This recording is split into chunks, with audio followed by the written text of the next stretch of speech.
So today, everyone, we're going to talk about Pixar's latest film, which is set to drop in about a week from today. It is called Onward. Have you heard of Onward? Heard of it. Yeah. Heard of it. What have you heard? Something about them bringing their dad back from the dead. Okay. Okay. Anything else? They play a lot of rock and roll. A lot of rock and roll. A lot of 80s rock, right? 80s rock. Okay. Well, I want to show you the trailer, and we will jump right into this. But this episode is about Onward. Uh-oh. It's magic. Uh-oh. Right? There's always magic, it seems like, in these Yep. things. So let's check out the trailer now. Happy birthday, Mr. Adult Man! Oh, Mom! Gross. What was Dad like? His beard was scratchy. He had a goofy laugh. I wish I'd met him. I have something for you. From your dad. It's a wizard staff. I wrote this spell so I could see for myself. Who my boys grew up to be. This spell brings him Back. Back like back to life? He wanted to meet you more than anything. Holy Tooth of Zadar! I don't know. It just started. Hang on! Dad? There's no top part! Dad, you are in your house. Oh, We've only got 24 hours to bring back the rest of Dad. we're going on a quest. All quests start with the Manticore. The fearless adventurer. You mean Corey? She's over there. Quick! Somebody help me! These Griffin nuggets were supposed to go out minutes ago! That's the Manticore. You guys are in trouble big time. Get in the vehicle. I'm escorting you home. I'm giving you to the count of 3. Okay. Wait, what are you doing? I don't know. Son of a... I'm looking for my sons! Oh, they went on a quest. But don't worry, I told them about the map, I told them about the gym, I told them about the curse. I forgot to tell them about the cars. The what? Your boys are in grave danger. Hold on! How do your boys do in a crisis? Oh no. We're dead, we're dead, we're dead. Not great! I can't do it. We're not gonna see you, Dad. You can do this. I believe in you. My gut knows where to go, don't you, boy? Yes, you do.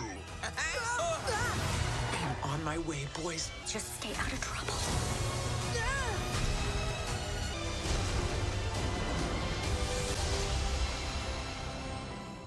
Pretty All right. disturbing. Disturbing in what way? I mean, this is necromancy, right? They're bringing their dad back from the dead. And we know that biblically the only person who can do that is Jesus Christ, but they're using spells to do it. Yep. But it's got this really epic, feel-good family, you know, they just want to see Dad. Leave it to Pixar to have some heart-wrenching story about a kid and his the only parents. magic is family, it says, you know. What I think is interesting when you watch trailers like this is a lot of times they'll pop words on the screen for, you know, brief seconds. And then they'll play a few clips and then they'll play some more words. And it's like, unless you slow everything down, it's hard to figure out maybe what that is, or do you remember even? So it asked a couple of questions. One was, how far would you go? And what was the second part of that question? For one more day together. Oh, wow. Right? How far would you go for one more day together? And the implication, at least that I see in that, is would you practice magic to bring your loved ones back to life? Man, that kind of makes me think of movies like Ghost. Remember that lady just wanted to see her husband again? And Yep. Patrick Man, Swayze, yeah. Demi Moore. Yeah. Interesting that they're like outlaws, sort of on the run. Like they're almost like letting you know this is not good. the But- cops are after him and stuff. Yeah, but they're gonna do it anyway, you know. Yeah, there's that rebellious element. There's another phrase in here that I caught too, and that was discover your power, right? And then it followed it with make some magic. Your power. Making some magic. We talked about magic before. Magic is very self-driven, yeah. right? You're the one with the power. You're the one that does all these things. Which is what draws people to it. They want that power, you know, they desire to be in control of something. Yeah. Which is basically a counterfeit for God, because God is saying, listen, if you surrender your life to me, the most powerful being in the universe, you will have access to that. And so it's like this is sort of sidestepping that and saying, you know what, I can gain that power without you. Without God. Yeah. It's forgetting that without him, we are nothing. We don't have any power within ourselves. Yeah. Well, I took a look at what the dictionary defines magic as. This is from Merriam-Webster. It gives a couple of definitions. It says, one, the use of means such as charms or spells believed to have supernatural power over natural forces. Another one was magic rites or incantations. Definition 2 says, an extraordinary power or influence seemingly from a supernatural source. I thought that was an interesting way to put it. Or something that seems to cast a spell, also known as an enchantment. Or, of course, we know that the art of producing illusions by sleight of hand, what we typically a lot of times think of as magic. When I was a little kid, I was fascinated with books I probably shouldn't be reading in the library, and one of those was like card tricks and stuff, magic. Like, how do they do these kind of things? Interesting, though, that magic is often associated with a spell, right? To spell something, to use language, to put something on somebody, right? Yep. That I see as a counterfeit of prayer. You know, I mean, promises. you pray, you use words, and something supernatural happens when you pray. The Bible says that there's a lot of power in words, and that your tongue can, it's like a sword that can just like really hurt somebody. And Destroy or build up. yeah, Yeah, it says life and death are in the power of the tongue. that's right. Which is a very powerful thought. All right, so I snagged this from Disney's website here. It's got a little picture with a description of what these guys are trying to do. It says, in Disney and Pixar's Onward, brothers Ian and Barley Lightfoot, tells that they're voiced by Tom Holland and Chris Pratt, are given a special gift from their late father on Ian's 16th birthday, right? Almost like it's getting a car.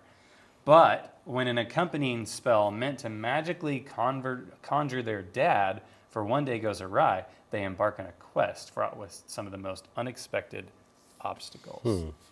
So I thought, this is interesting. The language that they're using in the little title here was conjuring dad. What does it mean to conjure?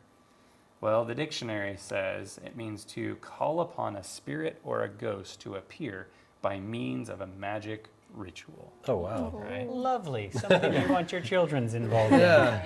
Exactly. And if you watch the trailer closely, you would have noticed that it comes with this spell to do that, which they called the visitation spell. And here you can see, you've got part of dad, and then the next part of dad, and then all of dad when you're done.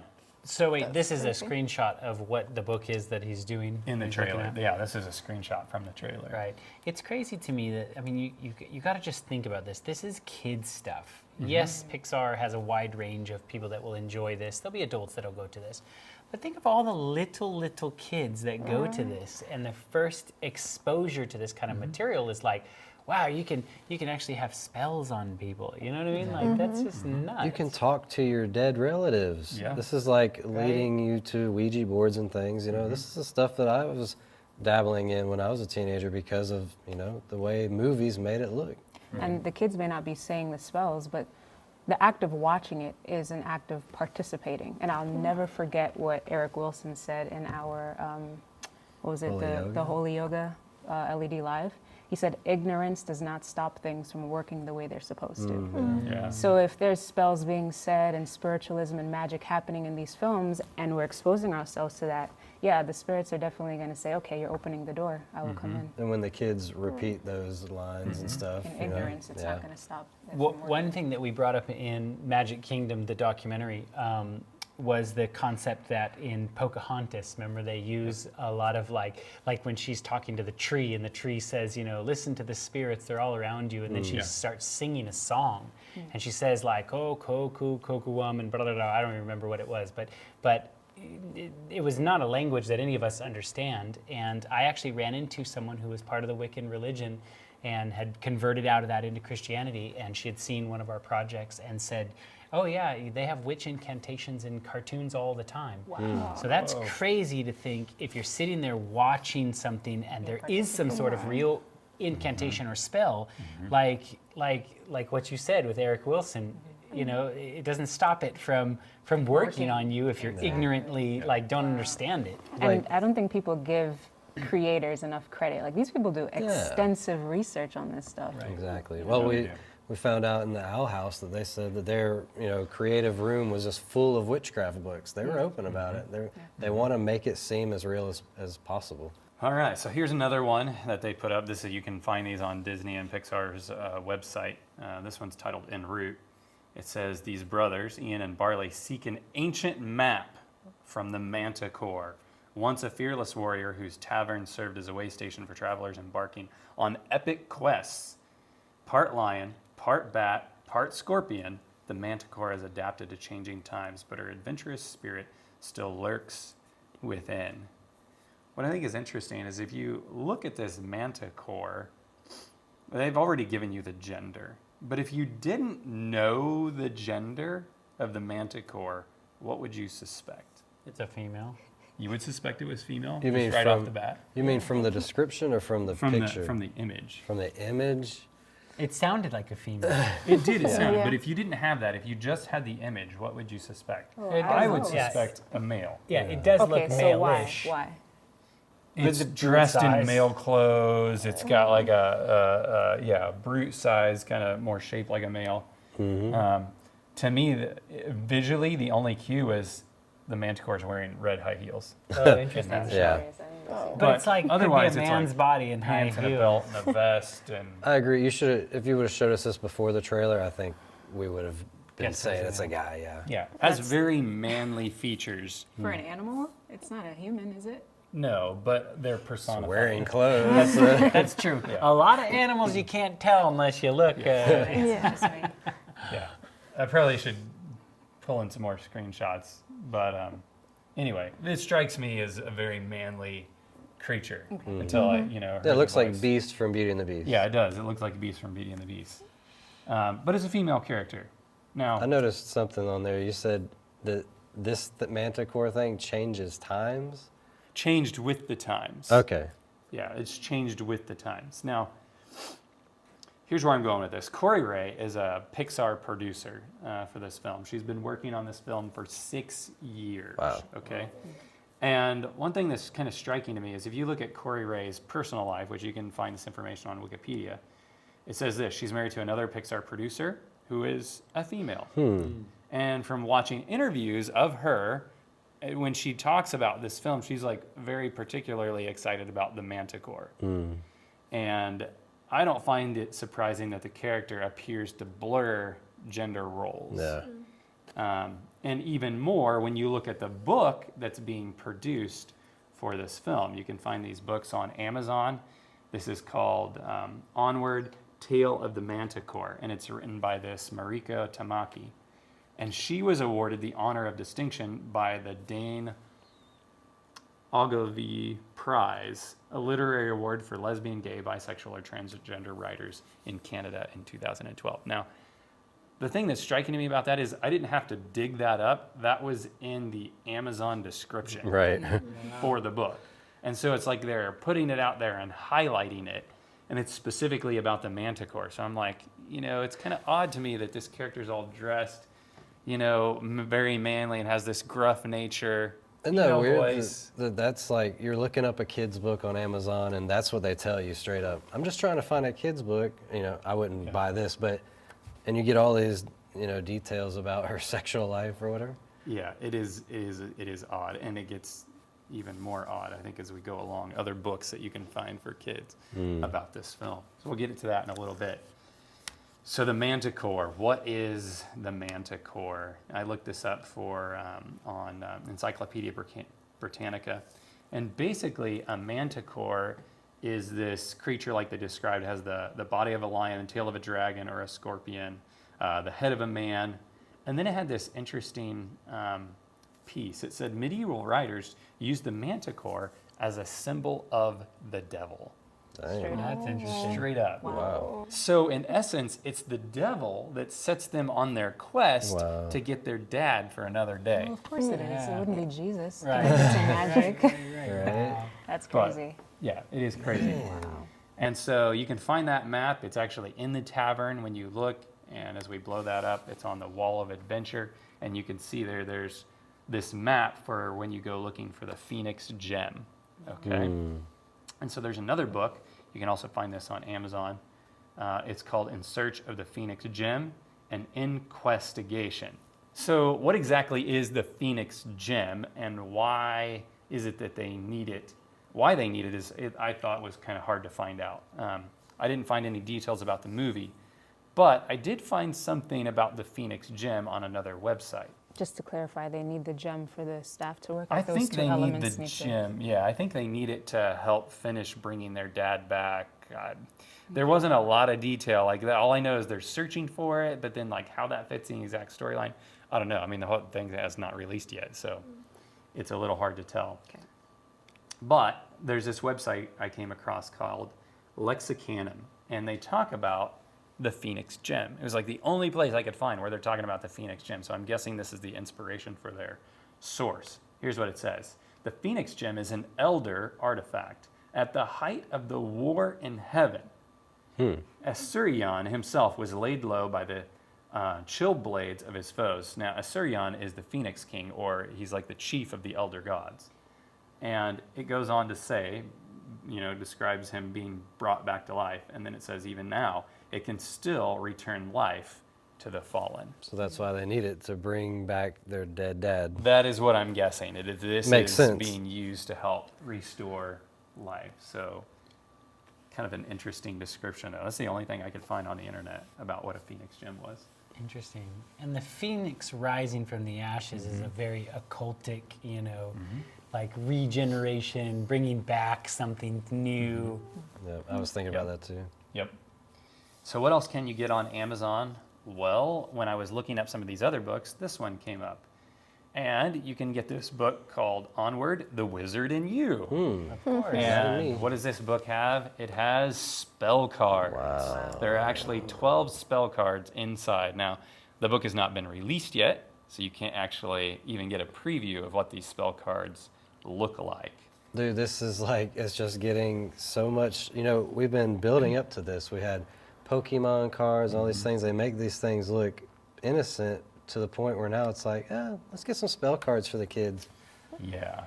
Now, in the film, at least in the trailer, I did catch this screenshot where they're practicing this growth spell. It says we have a full tank. That doesn't work. Growth spell. We grow the can, and then the gas inside will grow with it. Elbows up. I'm trying to focus here.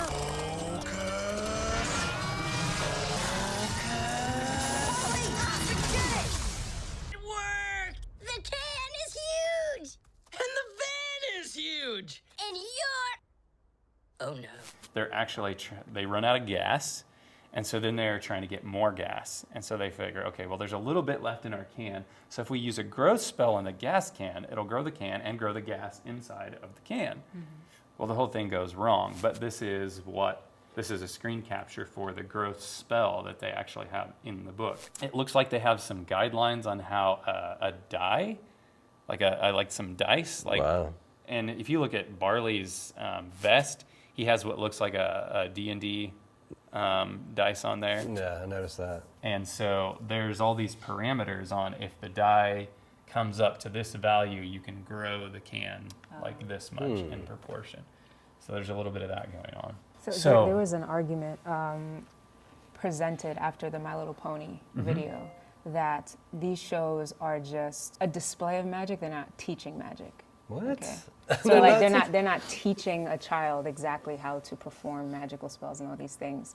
And I found that interesting because even if we were to say, okay, agreed, fine, they're not teaching. But then you have these books, you have these cards, the board games, all these things, books, these subliminal messages like, okay, if I want to do this, I need to get a book. And of course, what does a book have? Step-by-step instruction, just like a progression. They say the real teaching of magical arts does not come from the Harry Potter movies. It actually comes from the Harry Potter books. And so any kid, I mean, if they're really into the movies, they're going to be more likely enticed to read the books. And I think in this same situation here, it's like, you know, as a little kid, this is like colorful and fanciful, and it's like, you know, kids dive into it, they buy all the toys, and then, you know, I want the book so I can read the stories. And so, yeah, maybe everybody is not going to fall trapped to this, watch the movie, and then want to go out and commit spells and things on people. But there are a large amount of people that's how this works. It's like planting little seeds, and then those kids will grow up and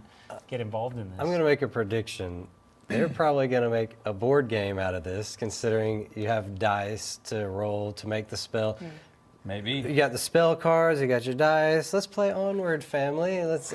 And then it's going to come with a little magnifying glass that goes over yes or no. Yeah. Or, you know what I Is mean? Dad Like- coming back from the dead? What are you saying, Dad? I mean, look at how close that would Oh, be it's if super they close. did that. Yeah, it's pretty creepy.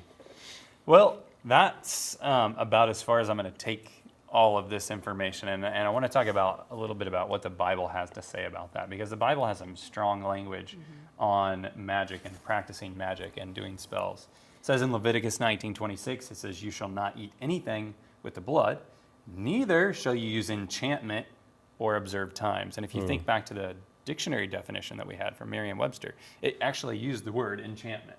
Yeah. Right? So it says, do not use enchantment, just very plain, no ifs, ands, or buts there.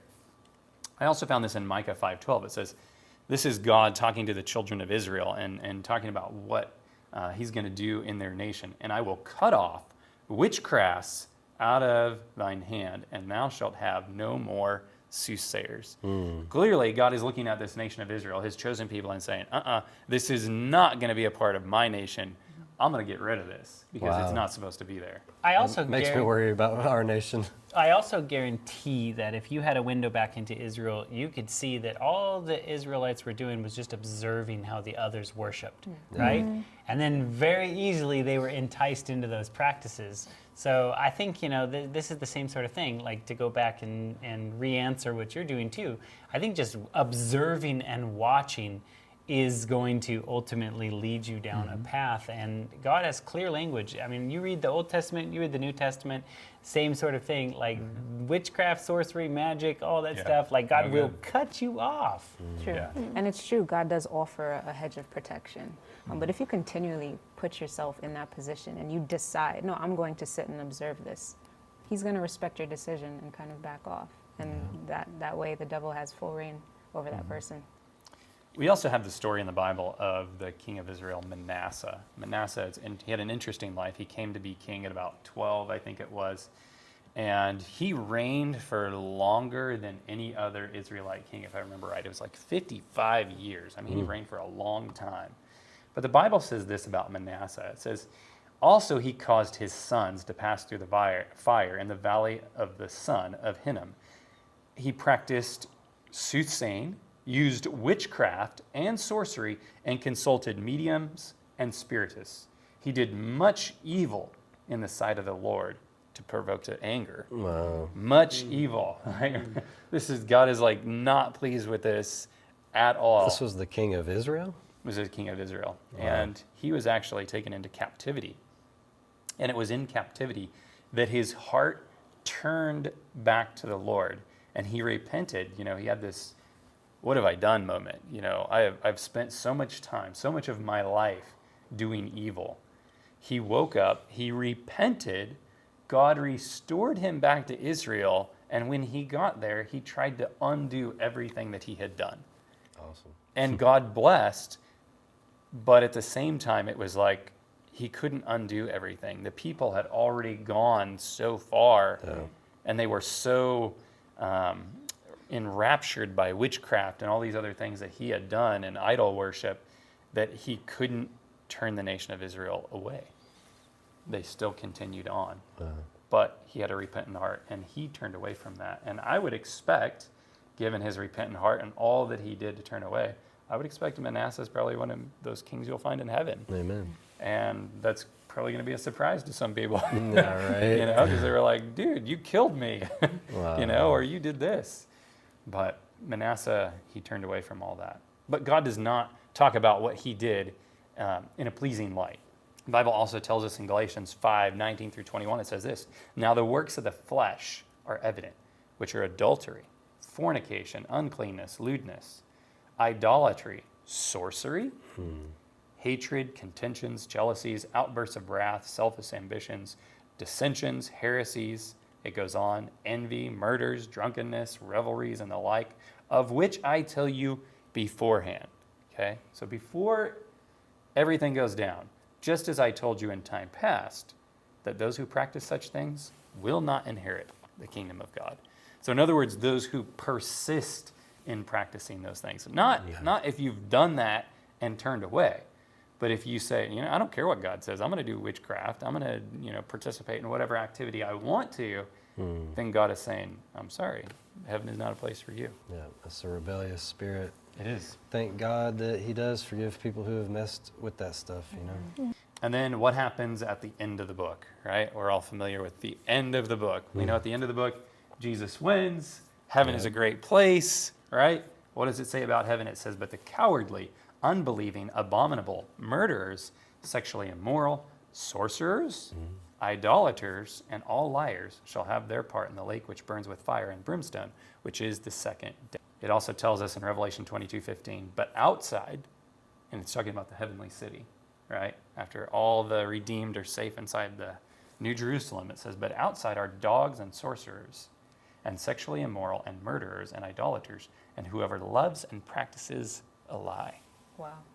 So very strong language. But we know at the end of the book, if you're bent on practicing those things, and you'd rather have that instead of Jesus, God says, you're not going to be in the heavenly city. He'll respect your decision. Yeah, he will respect your decision. And Revelation describes a time in the end when the nations are going to be deceived by sorceries. Revelation 18:23, yep. It says, "For thy merchants were the great men of the earth, for by thy sorceries were all nations deceived." So, I mean, this is what we're coming to, People are just, millions of people are being deceived by sorcery and being enchanted, like you said. Like they saw that king and they made it look glamorous or whatever, and they couldn't turn away from it.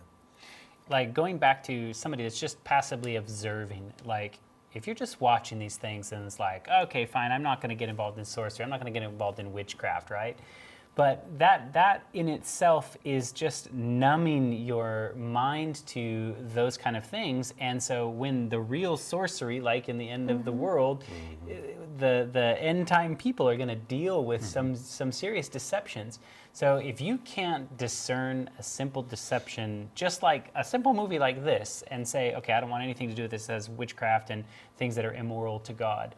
And how are you going to do that when the real sorcery comes out at the end of the world and is really a deceptive super power? It's not just a cartoon anymore. It's like real. It's like if you can't pick it out from this, you are not going to pick it out from when Satan really steps on the scene. Yeah, I agree. And let's make this personal. If say each of us have a friend that we call our friend, we have a personal relationship with, we're both on the same page. But then that there's a different person who has malicious intent against your friend. But then you decide to go spend time with that person anyway and get counsel from that person. How do you think your friend would feel?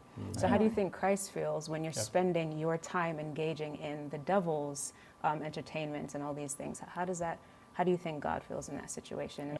A subtle statement would just be, I don't want to watch it if it's got things that are outside of what God wants for us.